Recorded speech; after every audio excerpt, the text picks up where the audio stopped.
नमस्कार। अपना प्रदेश उत्तर प्रदेश में 7 बजे की बड़ी खबरों के साथ मैं हूं अजीत। आज यूपी की 5 बड़ी खबरों की बात करें तो पीलीभीत में जी संगम की खबर का बड़ा असर हुआ है। अभिभावकों ने बजाज स्कूल प्रबंधन को अल्टीमेटम दिया है। बसों की व्यवस्था ठीक नहीं होने तक बच्चों को स्कूल नहीं भेजने की बात कही है। 14 अप्रैल तक स्कूल बंद कर दिया गया है। इधर लखनऊ के पतौरागंज में एक दाल मिल के खंडहर में नरकंकाल मिले। नरकंकाल कहां से आए या इसकी वजह क्या है ये पता नहीं चल सका है अब तक। फिलहाल जांच के लिए इन्हें फोरेंसिक लैब भेजा गया है। और यूपी में किसानों को लेकर लगातार सियासत जारी है और इस बीच राज्यपाल राम नाईक ने किसान समस्या पर सियासत को गलत बताया है तो वहीं केंद्रीय मंत्री संतोष गंगवार ने कहा है कि राज्य सरकार की लापरवाही से ठीक मुआवजा नहीं मिल पा रहा है। एक और बड़ी खबर है कि केंद्र सरकार अल्पसंख्यकों के स्किल डेवलपमेंट के लिए उस्ताद योजना शुरू करने जा रही है और इसकी शुरुआत वाराणसी से हो सकती है। लखनऊ मेट्रो का काम एक कदम और आगे बढ़ गया है। ट्रांसपोर्ट नगर स्टेशन पर मेट्रो पिलर रखे गए हैं। आपको बताएं कि काम की शुरुआत भी इसी स्टेशन से हुई थी। और बड़ी खबर इस वक्त आ रही है गाजियाबाद से। यहां महिला के चेन लूट का विरोध करने पर बदमाशों ने गोली चला दी और महिला के बेटे को गोली लगी है। गंभीर हालत में उसे अस्पताल में भर्ती करवाया गया है। तो लूट की वारदात गाजियाबाद से। यहां महिला के चेन लूटने का विरोध करने पर बदमाशों ने गोली चला दी जो महिला के बेटे को लगी है। यादराम भारती हमारे संवाददाता हमारे साथ हैं। यादराम, क्या हालात हैं इस वक्त और पुलिस कार्रवाई कहां तक पहुंची है? देखिए, पुलिस की कार्रवाई की अगर बात करें तो अगर पुलिस हरकत में होती तो शायद ऐसी घटना होती ही नहीं, क्योंकि जिस समय ये घटना हुई पूरा भीड़ भाड़ वाला इलाका था। एक महिला मार्केट में सामान खरीदने के लिए गई हुई थी। 4 साल की बच्ची उसके साथ थी। तभी बाइक सवार बदमाश आए और उसकी चैन लूटने लगे। जब महिला ने इस बात का विरोध किया तो मौके पर ही काफी हाथापाई हुई, लेकिन जब उनको लगा कि महिला भारी पड़ रही है तो उन्होंने महिला के ऊपर गोली चला दी।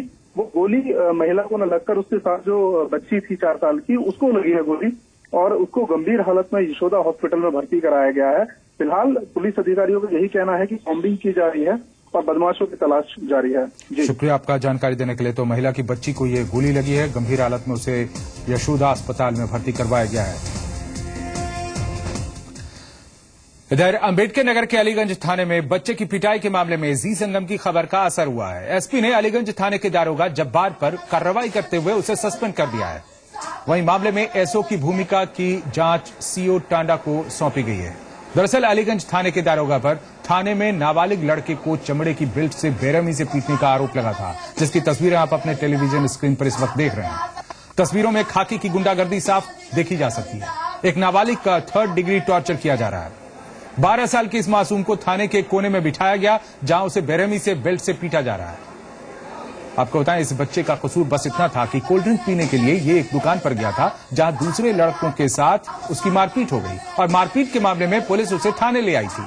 आरोप है कि नाबालिग को देखते ही अलीगंज थाने का दारोगा जब्बार आग बबूला हो गया और उसने चमड़े की बेल्ट से बच्चे को बेरहमी से पीटा।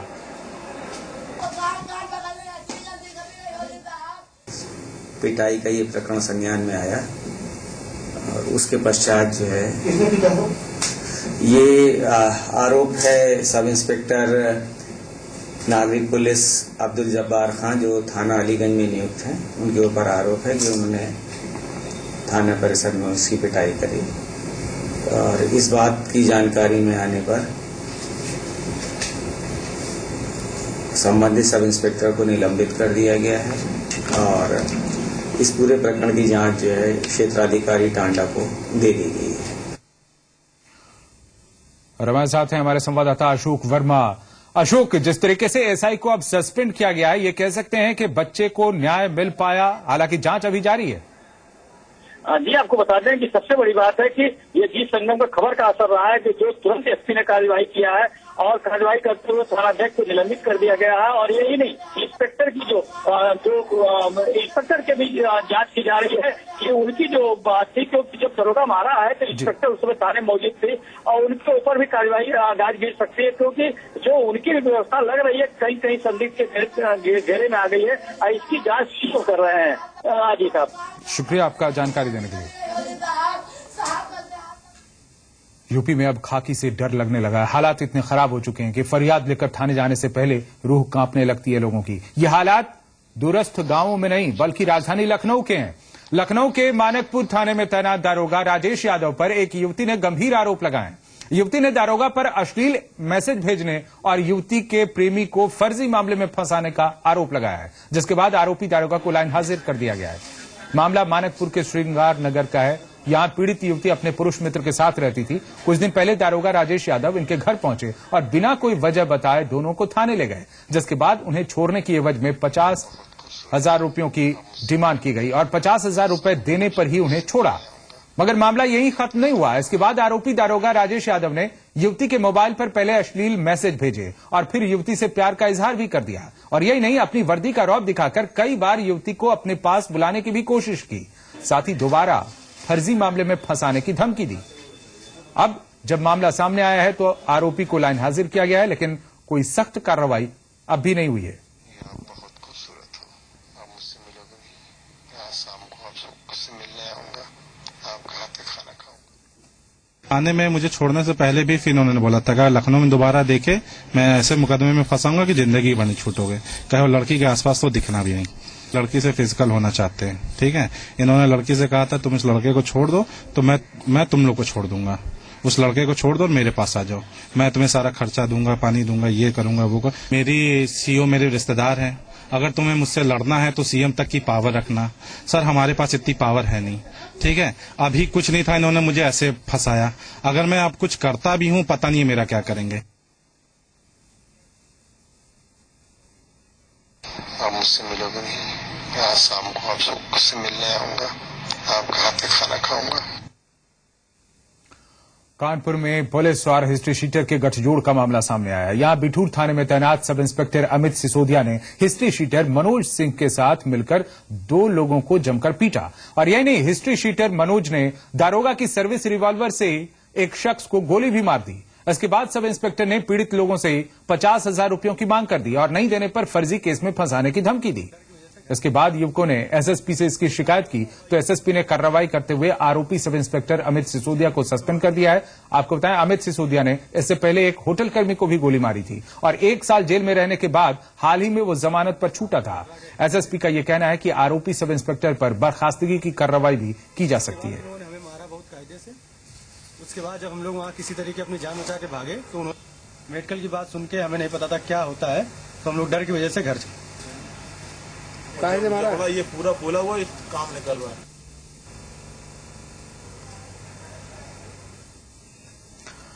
और इधर पीलीभीत में छात्र की मौत मामले में जी संगम की खबर का असर देखने को मिला है। बजाज स्कूल में पढ़ने वाले बच्चों के अभिभावकों का यह कहना है कि वो अपने बच्चों को स्कूल तभी भेजेंगे जब स्कूल प्रबंधन सही वाहनों की व्यवस्था करेगा। अभिभावकों के अल्टीमेटम के बाद बजाज स्कूल प्रबंधन को 14 अप्रैल तक स्कूल बंद करना पड़ा है। दरअसल पिछले दिनों बजाज पब्लिक स्कूल की बस से घर लौट रहे 4 साल के ध्रुव की मौत बस के फर्श की चादर फटने से हुई थी। मृतक बच्चे के पिता ने जी संगम की मुहिम की सराहना की।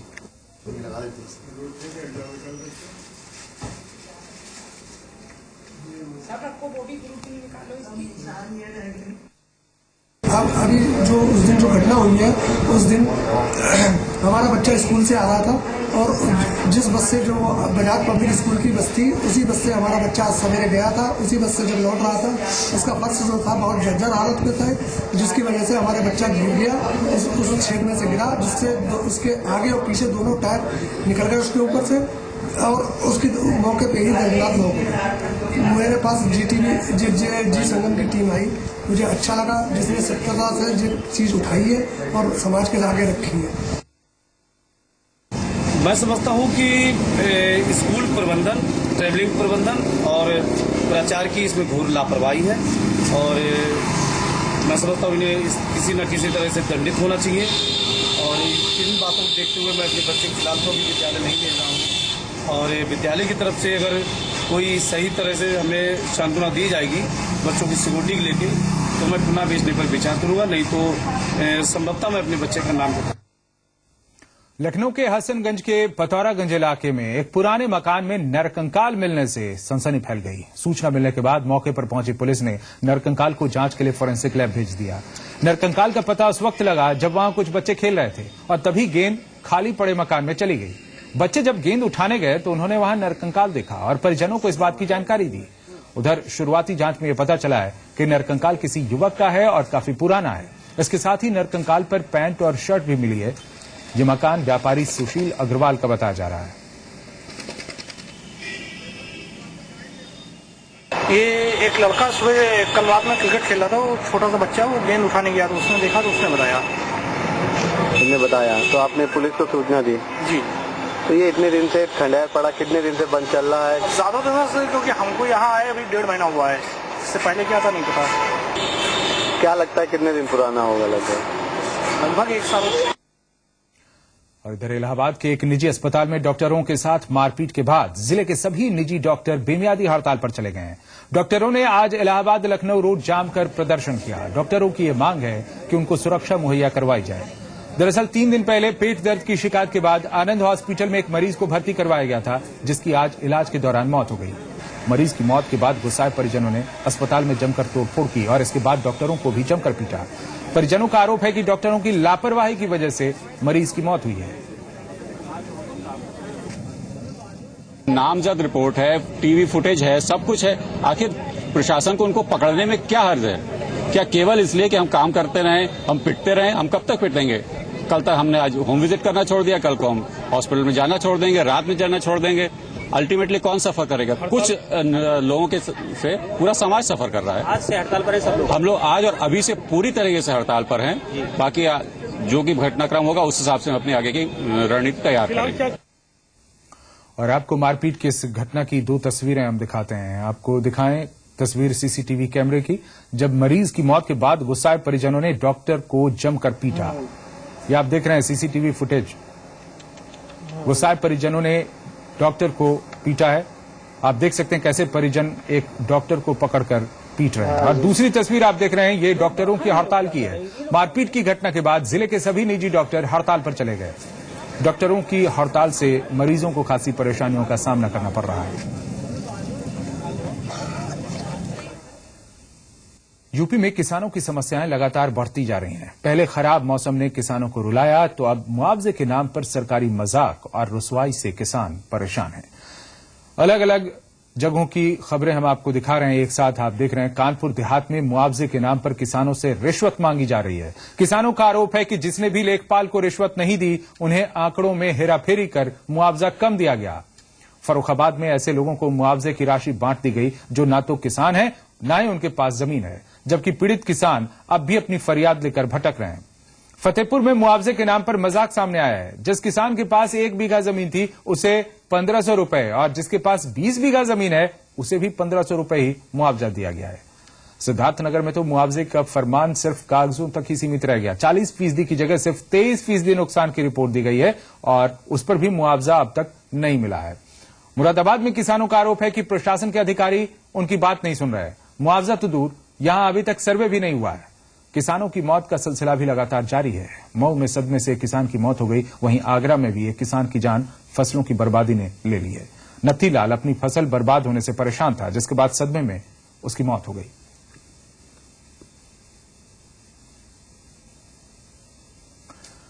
और इसी कारण से फैजाबाद में अयोध्या पहुंचे राज्यपाल राम नाईक ने कहा है कि सीएम ने किसानों को सहायता के लिए घोषणा की। पीएम मोदी ने 1.5 गुना सहायता देने की बात कही, लेकिन किसानों तक सहायता नहीं पहुंच रही है। बेमौसम बारिश से किसानों पर गंभीर समस्या आ गई है। इस मामले पर राजनीति नहीं होनी चाहिए। राज्यपाल ने कहा कि वे किसानों की समस्या को लेकर सीएम अखिलेश यादव से बात करेंगे और पीएम मोदी को भी किसानों की समस्या से अवगत करवाएंगे। राज्यपाल अपने परिवार सहित रामलला के दर्शन के लिए आए हुए थे। राज्य सरकार का सवाल है, मुख्यमंत्री जी ने ये घोषणा की है कि कुछ राहत पहुंचाएंगे। साथ ही साथ देश के प्रधानमंत्री नरेंद्र मोदी जी ने भी ये कहा है कि आज तक जितनी सहायता देते हैं उससे 1.5 गुना ज्यादा सहायता हम देंगे। लेकिन ये आश्वासन किसानों तक पहुंचना चाहिए और इस भूमिका में आपने जो कहा, और मैं भी देख रहा हूं कि लोगों की ये मांग है, निश्चित तौर पर मैं कल सुबह मुख्यमंत्री जी से इस पर बात करूंगा। केंद्रीय मंत्री संतोष गंगवार ने यह आरोप लगाया है कि यूपी सरकार की लापरवाही की वजह से किसानों को उचित मुआवजा नहीं मिल पा रहा है। मैं मुख्यमंत्री जी के लिए कुछ नहीं कहूंगा, मैं इतना जरूर पूछूंगा क्या ये सुझाव उन्होंने भेजे थे जो अब हमारे सुझाव के ऊपर ऐसी टिप्पणी कर रहे हैं? हमारा मानना यह है कि मेक इन इंडिया हम करेंगे और 2017 में मेक इन यूपी भी शुरू कर देंगे। पर हम ये जरूर देखना चाहते हैं कि इन 3 वर्षों में और आने वाले 2 वर्षों में वो प्रदेश के लिए क्या करते हैं। वो अपनी कमी को छिपाने का काम कर रहे हैं। हमारा उनसे आग्रह है कि जो किसान आत्महत्या कर रहे हैं उस पर वो राजनीति न करें, एक सही आंकड़े प्राप्त करके केंद्र को दें, जिससे कि अधिक सहायता के लिए हम लोग कोशिश कर सकें। और अब वाराणसी से बनेंगे उस्ताद। जी हां, केंद्र सरकार मुस्लिमों के लिए एक बड़ी योजना की शुरुआत करने जा रही है। सूत्रों के हवाले से खबर है कि पीएम मोदी अल्पसंख्यकों के लिए उस्ताद योजना की शुरुआत वाराणसी से कर सकते हैं। मोदी अप्रैल के आखिरी हफ्ते में इस योजना को लॉन्च कर सकते हैं।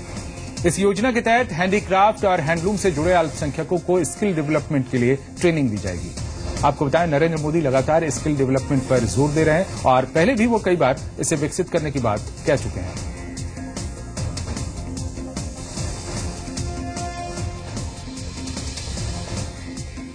अपराधों पर लगाम कसने के लिए लखनऊ पुलिस को नई तकनीकों से लैस किया जा रहा है। मुख्यमंत्री अखिलेश यादव ने गोमतीनगर स्थित मॉडर्न पुलिस कंट्रोल रूम में स्मार्ट सिटी सर्विलांस प्रोजेक्ट दृष्टि और नागरिक सीसीटीवी प्रोजेक्ट नजर एक उम्मीद का उद्घाटन किया है।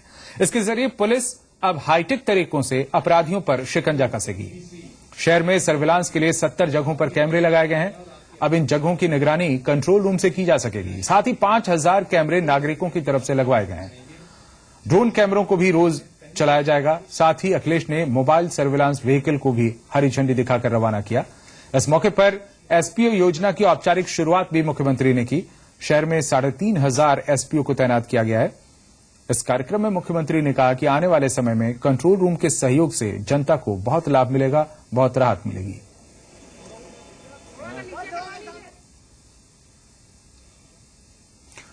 लखनऊ वालों को मेट्रो की सौगात अब और जल्दी मिल सकेगी। मेट्रो का काम तेजी से चल रहा है और लखनऊ मेट्रो के निर्माण का काम आज एक कदम और बढ़ गया। मेट्रो स्टेशनों की शुरुआत ट्रांसपोर्ट नगर से 6 माह पहले हुई थी।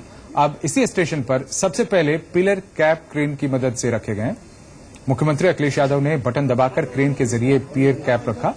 इस मौके पर उन्होंने कहा कि मेट्रो के हर काम को प्राथमिकता के आधार पर किया जाएगा। आपको बताएं, अक्टूबर 2014 में ट्रांसपोर्ट नगर में पाइल का काम शुरू हुआ था। वहीं एलएमआरसी ने यह दावा किया है कि मई में गार्डर रखने का काम भी शुरू कर दिया जाएगा। तो लखनऊ मेट्रो के रूट की बात करें तो पहले चरण में मेट्रो का काम मुंशी पुलिया से अमौसी एयरपोर्ट तक हो रहा है। इसमें मुंशी पुलिया, इंदिरा नगर, बादशाह नगर, महानगर, Lucknow university, KD Singh stadium, Hazratganj, सचिवालय, हुसैनगंज, चारबाग, आलमबाग बस अड्डा, कृष्णा नगर, ट्रांसपोर्ट नगर और अमौसी एयरपोर्ट जैसे स्टेशन होंगे। अगले चरण में अन्य इलाकों को भी मेट्रो से जोड़ा जाएगा।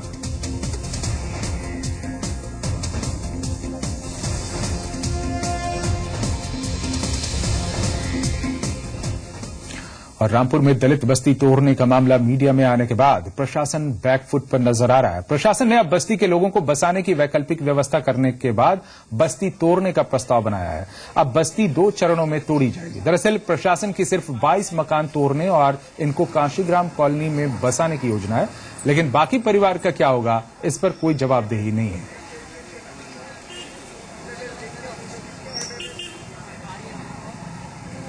मैं